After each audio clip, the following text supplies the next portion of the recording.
Just life is precious. At just 37 years old, Christopher Kowalski never expected to be fighting colon cancer.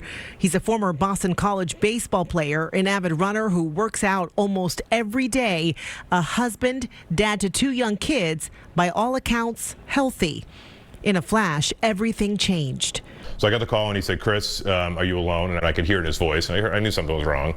And he goes, "Listen," he's like, we got the results back of the CT and you have colon cancer. Unfortunately, some of it spread to the liver. Not just colon cancer, stage 4. Chris says while life looked normal before his diagnosis, there were small signs that something was off. I started getting a little bit of fatigue, and then I started getting a little upper rib cage pain. After that devastating news, he says it was his wife who helped him reset his mindset. She goes, "We have 48 hours. We're going to let everything out. Crying, emotions, let everything consume you and let it out. You're an inner city kid from Dorchester. You've never been afraid of a fight."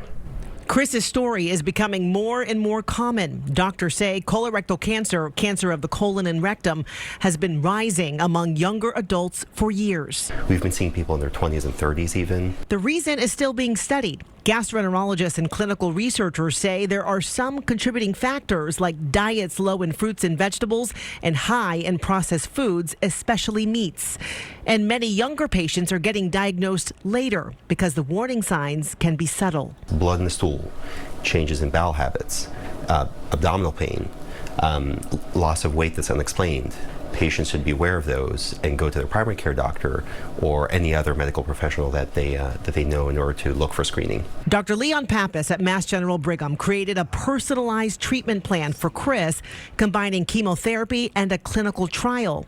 So once I did biopsies in my liver, once I did biopsies in my colon, we developed a treatment plan to target it specifically. Doctors say new treatments like these are improving patients' odds. With new treatment paradigms, with the ability to incorporate surgery and radiation therapy, we are curing also more and more people, even in the advanced stage 4 setting, which is very encouraging.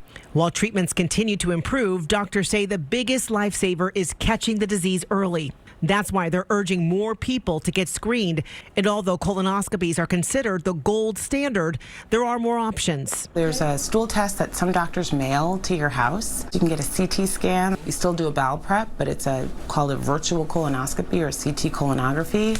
Coming out with blood tests now, so you can just go to the lab and get tested. And the best one is the one that gets done. A message Chris continues to share to save lives. We have over 200 people in my network have gotten colonoscopies now.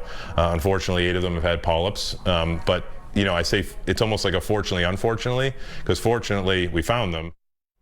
Well, doctors want to stress about 90% of colorectal cancers are thought to be preventable with regular screening because early detection really is key. So if you're experiencing symptoms that are not the norm, no matter your age, say something. Since Chris started that treatment, the cancer activity in his body has decreased dramatically, which is very promising news. He's also trying to turn his diagnosis into awareness, inspiring others to get screened. He says that's a lesson he learned from his Boston College baseball captain, Pete Frates.